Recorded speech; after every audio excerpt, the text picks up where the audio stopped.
So I'm going to be answering some burning questions here. I think it's great that we build a community. You get to know me a little bit better and see what welcome to the party is all about.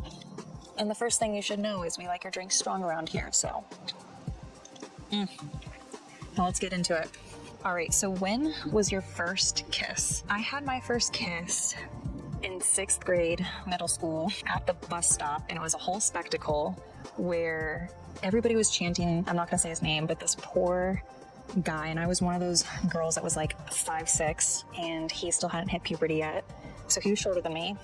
And I just remember him getting up on his tippy toes to give me a kiss, and everybody started cheering. It was quite memorable. Good first kiss, I can't complain, even though neither one of us knew what we were doing. Who was your first celebrity crush? I have to go with Zac Efron in High School Musical. I feel like every girl at some point or another had a crush on him. He was for sure mine. Troy Bolton, man. Him on the basketball team, captain of the basketball team. That's my type. What is your biggest fantasy? I want to say my biggest fantasy is probably starting a family, having my own company, being able to travel the world, and just live life happily. I think the pursuit of happiness is probably my biggest fantasy. Do you have a hidden talent? I don't think a lot of people know about me that I am a retired D1 athlete. I used to be a rower at UCLA, so I'd probably say that's my hidden talent. Also, I can tie a cherry stem in my mouth. I'm not going to show you that right now, but I can. Have you ever cheated in an exam? I have. When I was in 8th grade, I was in Latin. It was mandatory, and I hated it. I wanted nothing to do with it. I didn't want to learn it. I didn't see the point of it. And we used to have these translations that we used to have to do every week. I Google translated it. Obviously, my teacher knew, and I got sent to the principal's office and had to do detention. And I failed my assignment. So don't cheat on your exams. What's the biggest misconception about you? I think I have 2 pretty big misconceptions about me. I have pretty bad RBF, resting bitch face. So I think automatically people assume that I'm mean from the jump just based on physical appearance, when that's not the case. I am very guarded with who I let in, but I would like to think I have a really big heart and I'm very understanding of people. But I think sometimes a lot of girls who do have RBF, or even guys for that matter, it might come across intimidating, or that you're mean or unapproachable. I would say the second misconception would probably be if you are in the line of field of doing exclusive content like OnlyFans, or even just like social media in general, people like to put you in a box, and there's already a stigma around that where they might think you're unintelligent, they might think that there's nothing more to you, and I think that is something that has become a social norm that needs to be broken, because I think there's so many women and men out there that are very strategic and very smart, especially when it comes to social media marketing. I would like to think that that is a misconception about me, that I'm put in a box, and I think my biggest superpower is being underestimated. If you could only eat one meal for the rest of your life, what would it be? I'm gonna have to go tacos. Mexican is my favorite food, or probably a nice steak meal, like a filet mignon with some potatoes and broccoli.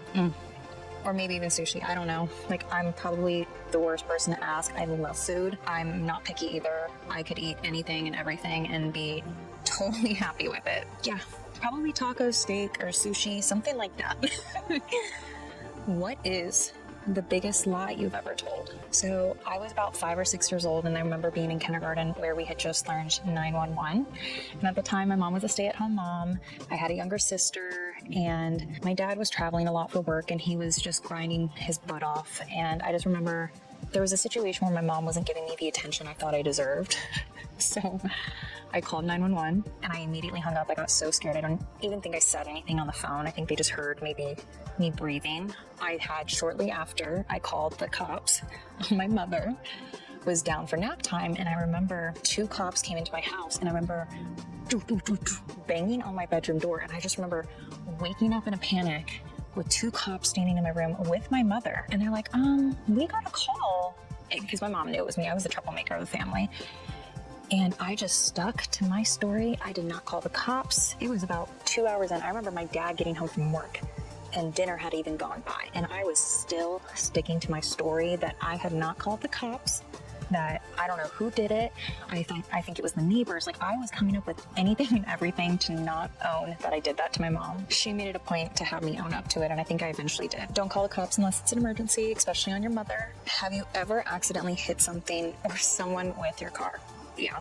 I want to say, I think the most painful one was I just got my brand new BMW. I was living in LA at the time, didn't even have this car for a week, and I was pulling into my apartment complex, which the spaces are so astronomically tiny that you can barely even fit like a compact car in one space. So I remember turning the corner and there was a huge concrete pillar. I scraped my car from the front passenger's door side all the way down to the tire. Like, it was my entire vehicle was just messed up. And I just remember getting out of my car, like, it was one of those things, like, I turned and then I didn't know how to get out of it, so I just committed. I was hurting when I got out of the car and I saw that. What is the weirdest way you've met someone you consider a close friend? I don't think it's super weird, but one of my first friends in college when I was attending UCLA, I became very close with him. He lived right across the hall from me. And I remember the following year, I met his sister, who also became a rower at UCLA. And she was a little bit younger than me. And we just hit it off. And she became like a sister to me. She is a sister to me. What is something you would do if you knew there were no consequences? Oh my God, so much. This might be controversial, but perhaps The Purge. There might be a few people on my list. Or maybe go on our day drive and have myself a nice little shopping spree. So pretty much violence and shopping. That seems about right. We're very unhinged here at Welcome to the Party, and we're non-judgmental if you belong in this group. What is the worst physical pain you've been in? Going back to my rower days, I actually had to get a pretty big hip surgery. The most excruciating pain of my life. It was a full year-long recovery. Had to completely learn to rewalk again. I wouldn't wish it upon my worst enemy. What is the last thing you've searched for in your phone? I actually don't know. Let me go check. So the last thing I searched for on my phone was actually how to make this delicious cocktail, which if you want to know how to make this, go check out my last episode. If you had to choose between going naked or having your thoughts appear in thought bubbles above your head for everyone to read, which would you choose? Going naked. I would get into way too much trouble if everybody could read my thoughts. Plus, it seems very intrusive, so I wouldn't want that. What is your guilty pleasure?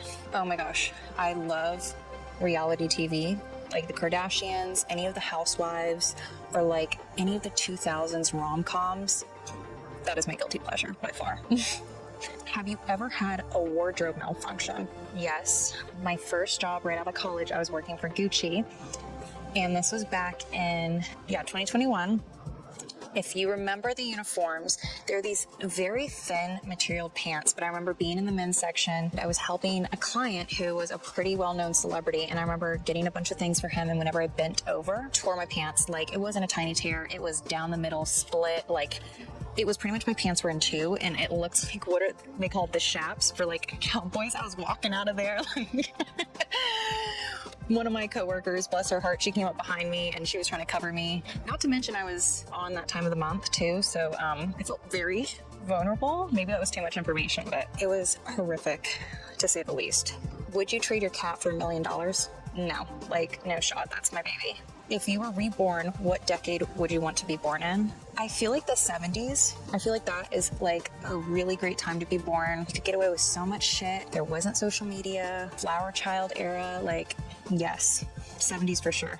Have you ever posted something on social media that you regret? This is probably a little TMI, but Snapchat came around, I think my freshman year of high school, but I remember Snapchat was fairly new and I was sending something a little saucy to my boyfriend at the time. And I remember his name accidentally being like he was the top of the list. So it was right next to like post on your story or like send to him. And I accidentally posted it on my story. I had him calling me, one of my best friends calling me, do you realize what you posted on your story? Thank God it was just them two that saw it, but that could have been really bad. Mom, don't watch this. Sorry. Would you rather go for a month without washing your hair or go for a day without wearing a bra? I would go a day without wearing a bra, but that's just me personally.